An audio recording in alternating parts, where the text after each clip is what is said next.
Morning students, आज हम class 12th की नई शुरुआत करने जा रहे हैं।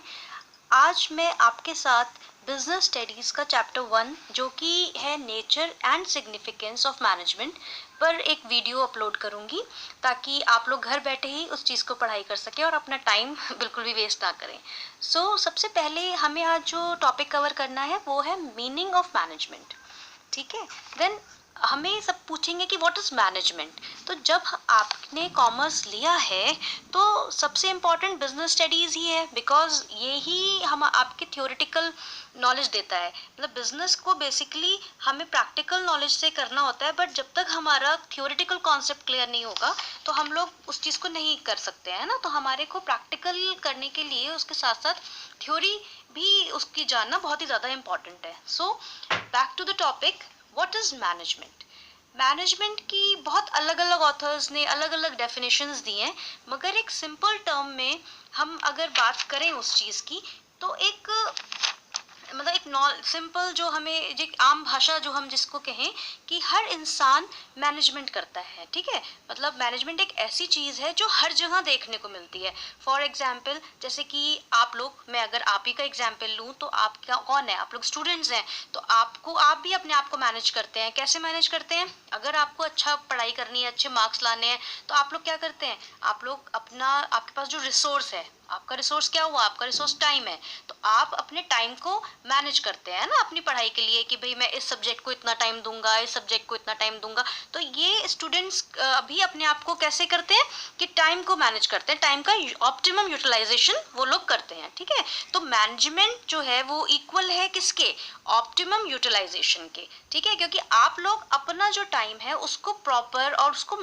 अच्छी तरह से मैक्सिमम यूज करके उसका, और अच्छी चीज़ में यूज़ करके उसको वेस्ट ना करके आप लोग उसमें पढ़ाई करते हैं और आप लोग अपना रिजल्ट अचीव करते हैं। ठीक है, तो ऑप्टिमम यूटिलाइजेशन क्या हो गया, maximum satisfaction with minimum use of resources. ठीक है, और हाँ, क्वालिटी से भी जो कॉम्प्रोमाइज ना हो वो हमारा मैनेजमेंट कहलाता है। ठीक है, तो अब जैसे हम क्या करेंगे, हम तो यही करेंगे ना कि भाई टाइम हमारा कम से कम वेस्ट हो और हम ज़्यादा से ज़्यादा पढ़ाई कर लें और ज़्यादा से ज़्यादा हम अच्छे मार्क्स ले आए, तो टाइम के मैनेजर बन जाते हैं हम लोग, है ना। मतलब एग्जाम टाइम में हम लोग करते नहीं है कि नहीं मैं इतने बजे सोऊंगा, इतने बजे उठूंगा और फिर हम ये करेंगे, तो ये हम टाइम मैनेज करते हैं। तो हम उस टाइम कौन होते हैं, टाइम मैनेजर हो जाते हैं।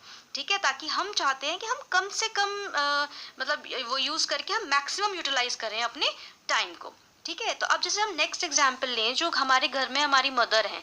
ठीक है, तो हमारी जो मदर हैं वो भी क्या है, वो भी एक बहुत अच्छी मैनेजर है, क्योंकि वो भी सारे हाउस होल्ड एक्टिविटीज़ को हैंडल करती हैं, जैसे खाना बनाना, कपड़े, सफाई, ये सारी चीज़ें कौन मैनेज करता है, वो सारी चीज़ें हमारी मदर मैनेज करती हैं। ठीक है, तो किस टाइम खाना परोसा जाएगा, किस टाइम किसको ब्रेकफास्ट देना है, लंच देना है, ये सारी चीज़ें कौन करता है, आपकी मदर। तो वो अपने टाइम को मैनेज करती हैं। या आपके क्लोथ्स वॉश होने चाहिए, सब कुछ आपको टाइम पर मिले, ये सारी चीज़ें मैनेज कौन करेगा, आपकी मदर मैनेज करती हैं। तो हमारी जो मदर हैं वो हमारे घर की मैनेजर हो गई। ठीक है, तो क्योंकि वो अपना बेस्ट देकर हमारे घर को मैनेज कर रही हैं।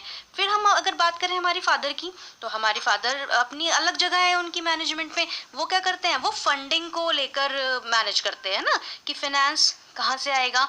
जाहिर सी बात है वो जॉब करते होंगे या फिर कोई बिजनेस करते होंगे, तो वहाँ से हमें हमारे घर में पैसा आएगा।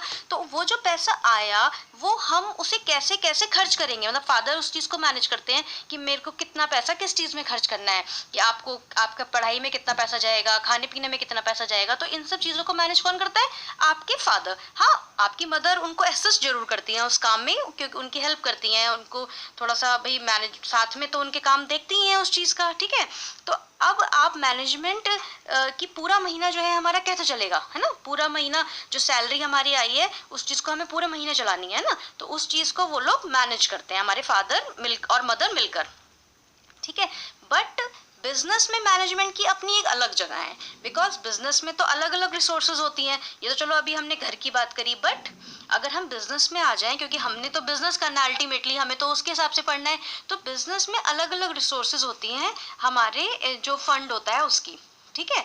तो अब जैसे सपोज करो सबसे पहला ज़रूरी काम क्या है बिजनेस के अंदर कि पैसा। पैसा कहाँ से आएगा? तो जो हमारा फिनेंस, जो पैसा मैनेज करता है, यानी कि हमारा जो फिनेंस मैनेज करता है वो हमारा फिनेंस मैनेजर होता है। ठीक है, तो वो क्या काम करता है? ऑप्टिमम यूटिलाइजेशन करता है फिनेंस का, कि कम से कम पैसा लगे और ज़्यादा से ज़्यादा हम उस अपना जो काम है, अपना जो बिजनेस है उसको बढ़ा सकें। ठीक है, सो मैनेजमेंट, अब अगर हम सिंपल सी एक डेफिनेशन लें जो मतलब जो हमें बुक्स वगैरह में नहीं मिलेगी, लेकिन हम उस चीज़ को पढ़ें, तो हम कह सकते हैं कि management is nothing but optimum utilisation of resources, कि हम अपने रिसोर्सेज का बेस्ट यूज कैसे करते हैं, वो हमारा मैनेजमेंट होता है। और जहाँ ये वर्ड आ जाता है ऑप्टिमम यूटिलाइजेशन, वहाँ इफेक्टिवली, एफिशिएंटली कहीं ना कहीं आते ही हैं, जाहिर सी बात है। तो अब आपके पास आपका ऑब्जेक्टिव क्या है, मतलब अचीव करना, आपके गोल्स अचीव करना।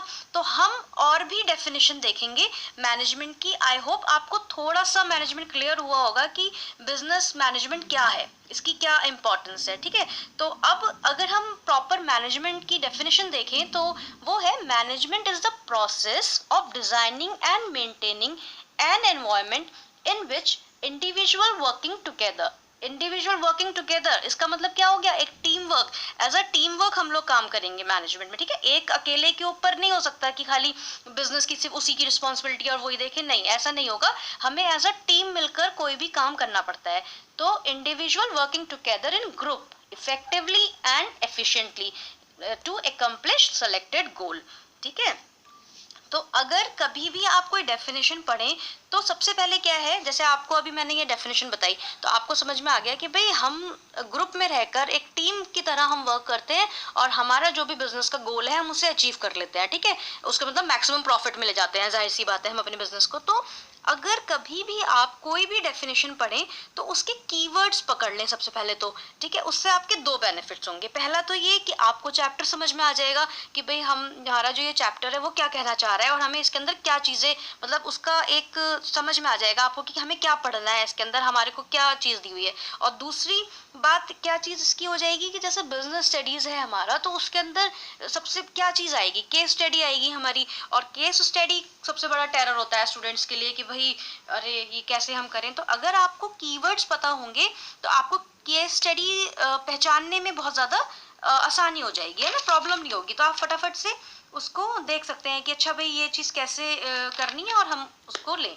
तो आज हम अपनी इस वीडियो में सिर्फ इतना ही रखते हैं। आज हमने पढ़ा कि मैनेजमेंट का सिर्फ एक छोटा सा मैंने आपको ओवरव्यू दिया कि मैनेजमेंट क्या होता है। ठीक है, आगे हम इसका नेचर और इम्पोर्टेंस भी पढ़ेंगे। So thank you so much students.